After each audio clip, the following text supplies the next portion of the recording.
பெண்களுக்கு எது பிடிக்காது தெரியுமா? ஆண்களாகிய யாருக்கும் தெரியாது. பெண்ணுக்கு எது பிடிக்காது என்றது ஆண்களாகிய யாருக்கும் தெரியாது. ஏனென்றால் அவள் அதை அழுதோ சிரித்தோ கடந்து போவாள், கோபித்துக் கொண்டோ கடந்து போவாள். ஆனால் அவள் மனதிலே வெட்டுக்காயம் விழும். அந்த வெட்டுக்காயம் மிகப்பெரிய பழியாக அவளுடைய மனதிலே வேரூன்றிக் கொண்டே இருக்கும்.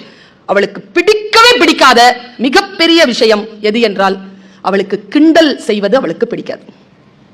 அவளை யாரும் கிண்டல் பண்ணக்கூடாது. பாடி ஷேமிங் பண்றது பெண்ணுக்கு பிடிக்காது. அவளுடைய தாய் தந்தையரை பற்றி பேசுவது அவளுக்கு பிடிக்காது.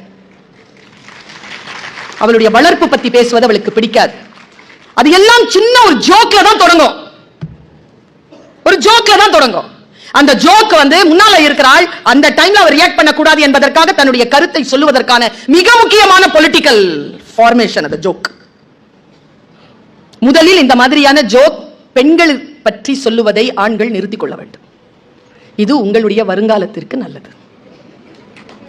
வெளியில் சொன்னால் வெளியில இருக்கிறவங்க பார்த்துப்பாங்க, வீட்டுக்குள்ள சொல்லாதீங்க. உரிய பெண்களை கேலி செய்யாதீர்கள். உணர்வுள்ள பெண்களை எப்படி நடத்துவது என்பதிலே எந்த ஒரு ஆண், எந்த ஒரு சமூகம் சிறப்பாக இருக்கிறதோ அந்த சமூகம் தான் மிகப்பெரிய ஆளுமையான பெண்களை உருவாக்குகிறது.